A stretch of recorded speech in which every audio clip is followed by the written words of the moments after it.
I don't think I've ever told anyone this story, and honestly, I don't think I've ever told anyone like the fact that I've gone to jail or the reason why I've gone to jail. So, this is going to be a video of us. This is going to be a story time about the time I got in a fight in jail.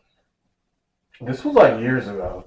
Um, I just I love my parents to death, but I just feel like growing up in life, I had a lot of freedom, and I did a lot of stuff by the time I was a teenager.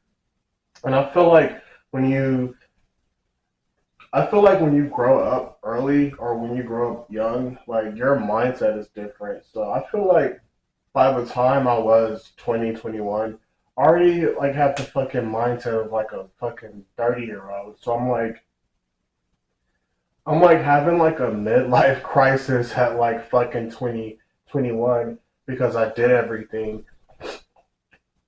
and I felt like oh yeah, shout out to the little setup right now. We are still under construction. So yeah, I just felt like I was like 20 going on 30, and I felt like life was just going so fast. I was moving so fast. I had no type of like structure, discipline. Generally, I was just like walling out, squabbling, like popping on the internet, running squabbles because I'm popping on the internet. It was just like nonstop chaos, nonstop, like just nonstop, like, you know what I mean? And so I kind of felt like the only thing that could possibly sit me down and calm me down, and I could have ended up.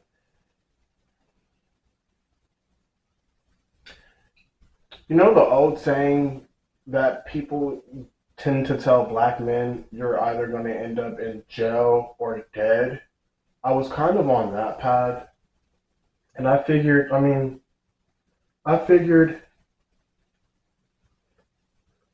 the way I was living, the way I was living, I figured I'd rather go to jail than be dead. We're not going to go into the reason why I went to jail. Um, Outside of weirdos like doxing me and spreading fake narratives and fake lies, that's not what that story time. This is not what this video about is about. This is not what this video is about. This video is about the time I got into a fight when I was in jail. I don't think I've ever told anyone this. Like, I don't think I've really told anyone this. So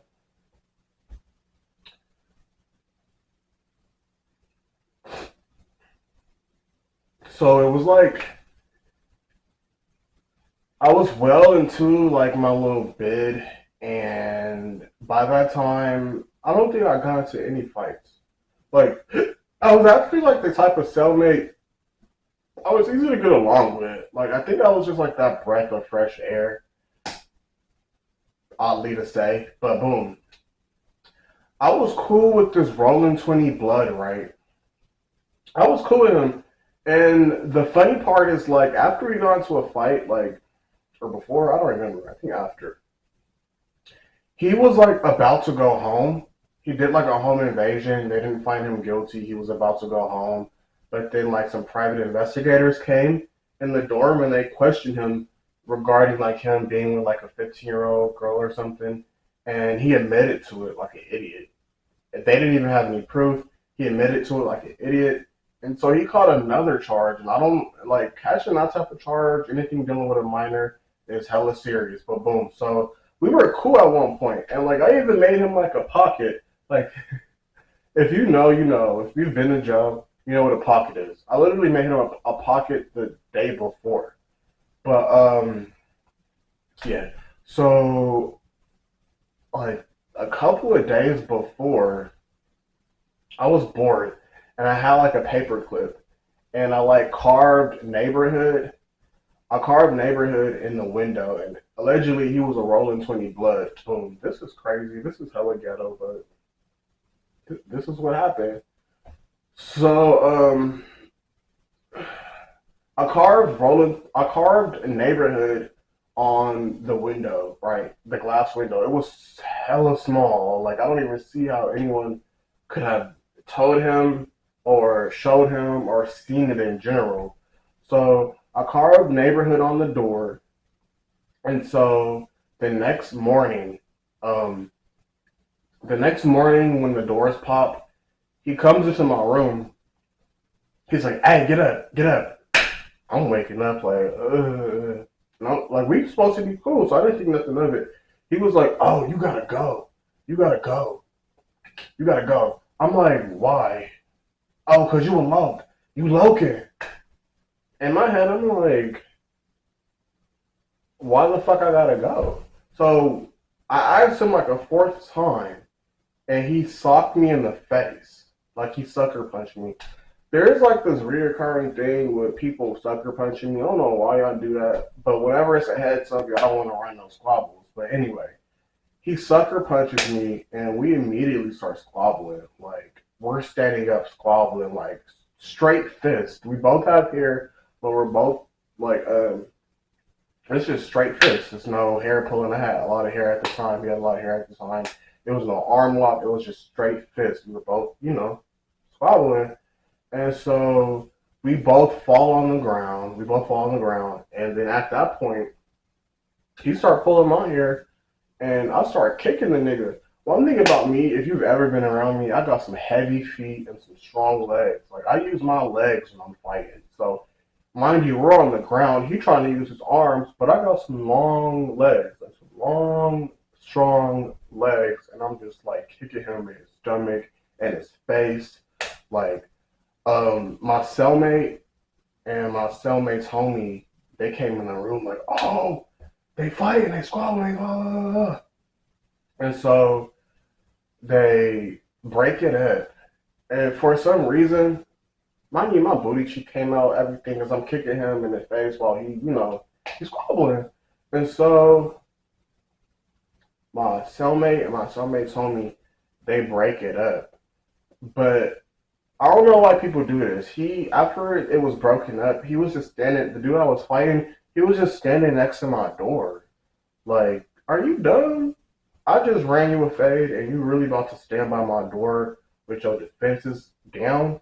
So I ran up and I socked him again. We start squabbling again. And mind you, you feel me? I'm decking him in his face. So